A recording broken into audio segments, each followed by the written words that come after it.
ini mengambil alih usaha keluarga seperti yang sudah dijelaskan oleh teman-teman yang sebelumnya. Mengambil alih usaha keluarga biasa dilakukan oleh anak atau orang kepercayaan dalam keluarga. Proses pengambil alih usaha di sini biasa dilakukan dengan diikuti proses pembelajaran dari pihak yang akan diwarisi usaha tersebut. Kalau saya tadi ngasih contoh, biasanya toko yang dimiliki oleh etnis Tionghoa, biasanya mereka itu sudah ngajarin ke anaknya dari kecil. Karena lambat laun, kalau pada saat dia nanti sudah besar, itu usaha nanti akan turun ke dia. Atau mungkin dia akan dibukakan usaha lain oleh papanya, dan selanjutnya. Seperti itu. Nah, yang kedua tadi, membeli usaha yang telah ada dengan melihat prospek usaha yang akan dimasuki. Nah, biasanya pengambil alihan ini karena usaha tersebut kesulitan dalam dana dan secepatnya memerlukan dana segar dari pihak luar. Nah, contohnya tadi sudah dijelaskan oleh beberapa teman sebelumnya. Yang ketiga yaitu menciptakan bisnis sendiri dengan mengembangkan ide serta melihat peluang bisnis yang ada. Untuk dapat membuat usaha baru, perlu kerja keras dan perencanaan yang matang. Waralaba itu salah satu contoh yang bisa dilakukan dengan cara yang mudah. Nah, dari ketiga cara tersebut masing-masing memiliki keunggulan dan kelemahan. Untuk itu perlu melihat beberapa aspek yang dapat menunjang keberhasilan dari salah satu cara yang sudah dijelaskan sebelumnya. Misalnya dalam pembelian usaha perlu melihat omset atau kinerja selama ini.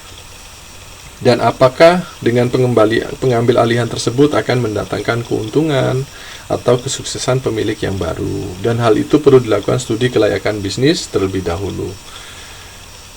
Studi kelayakan bisnis itu nanti akan saudara temui pada semester berikutnya. Seperti itu.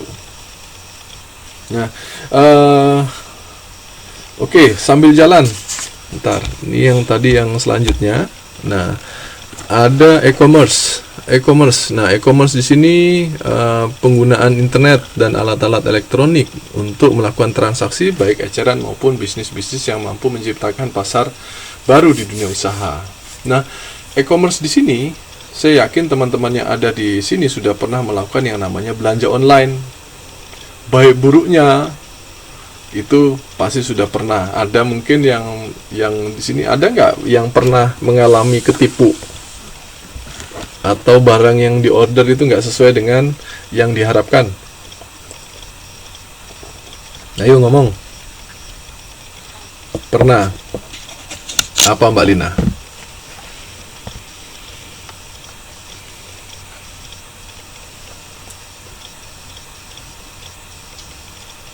Oh, baju, oke. Kalau Mas Basofi? Oh, Mbak Eti. Oh, Mbak Eti pernah ketipu.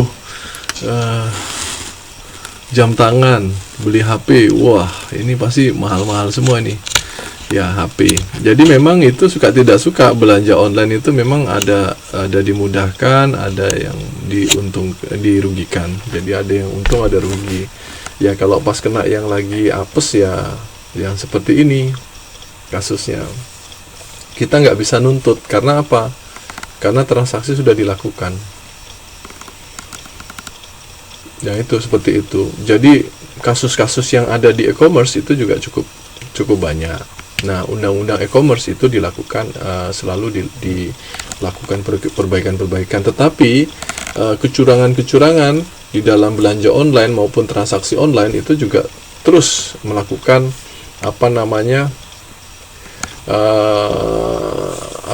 hukumnya sudah ada, Mbak Furaida. Hukumnya tentang online itu sebenarnya sudah jelas. Cuman hacker ataupun orang-orang yang melakukan kegiatan atau yang melakukan kecurangan dalam hal online di sini itu juga selalu melakukan update terbaru. Jadi yang melakukan kecurangan itu juga mereka latihan. Nah, ya. Jadi undang-undangnya itu jelas, Mbak. Sama kayak seperti kita melakukan kayak misalnya di ini ada nanti ada kalau mau ini nanti ini ya. Nanti kita bisa cerita selanjutnya. Selanjutnya ada internet dan extranet.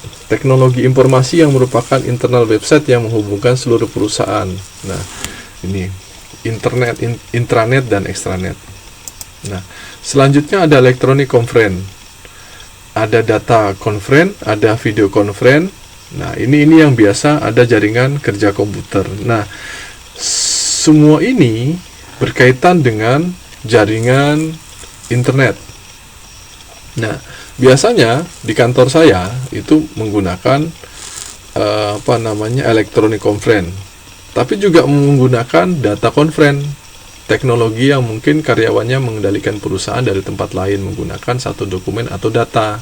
Bisa nih, saya mau buka presentasi, datanya di sini atau datanya di sana di Kalimantan, tapi saya buka dari sini, bisa. Nah, ada video conference. Nah, seperti ini. Kayak kita melakukan kuliah gini. Tatap muka. Cuman kalau saat ini bukan tatap muka. Tatap mukanya ini saya ganti dengan slide. Sebenarnya bisa taruh muka gitu.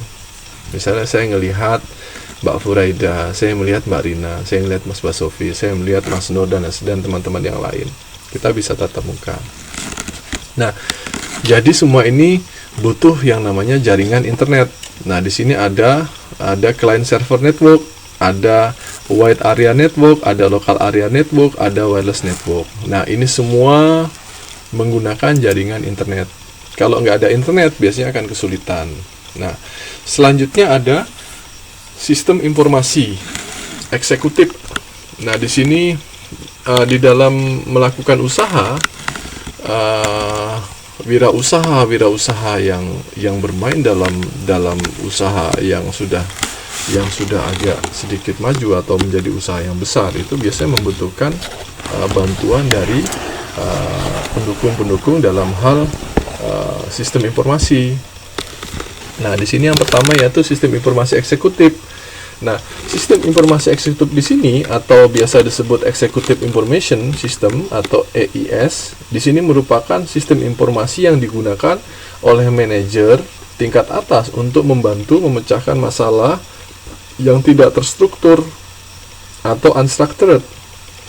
Nah, sistem informasi eksekutif ini berbeda dengan sistem penunjang keputusan dalam beberapa hal. Itu bisa diinikan.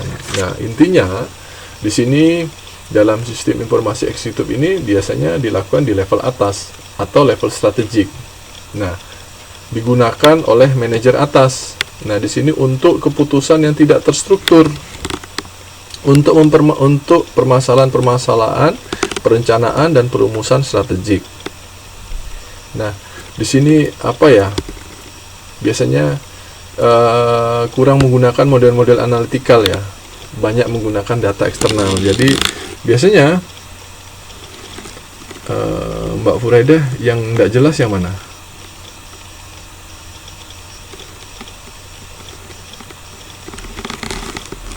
Oke, sampai jalan. Jadi dalam sistem informasi di sini itu dibutuhkan oleh level-level atas, yang mana biasanya level atas itu bertugas untuk salah satunya yaitu untuk mengambil keputusan yang biasanya langsung. Ini Pak, gimana Pak ya kalau misalnya nanti kita melakukan kerjasama dengan Taiwan, sementara perusahaan ini kita ini sedang ini seperti ini, karena ini levelnya strategik, jangka panjang dan lain sebagainya, maka level strategik itu bisa langsung mengambil keputusan dibantu dengan sistem informasi eksekutif. Jadi nanti akan ada data yang disampaikan, nah nanti akan diolah, dan nanti akan dikeluarkan. Nah, untuk memecahkan persoalan yang biasanya dalam kaitannya dengan strategik atau biasanya tidak terstruktur. Seperti itu. Nah, di sini ada Computer Aided Design atau CAD. Nah, Computer Aided Design di sini itu biasa sering kita lihat di sini membantu dalam desain produk. Nah, seperti itu. Softwarenya ada, jadi teman-teman nggak perlu gambar pakai manual. Masukkan datanya, ingin yang kayak apa, nanti keluar langsung desain yang kita inginkan. Nanti ada tim yang memang akan bekerja untuk melakukan ini. Nah, selanjutnya ada Computer Aided Manufacturing. Di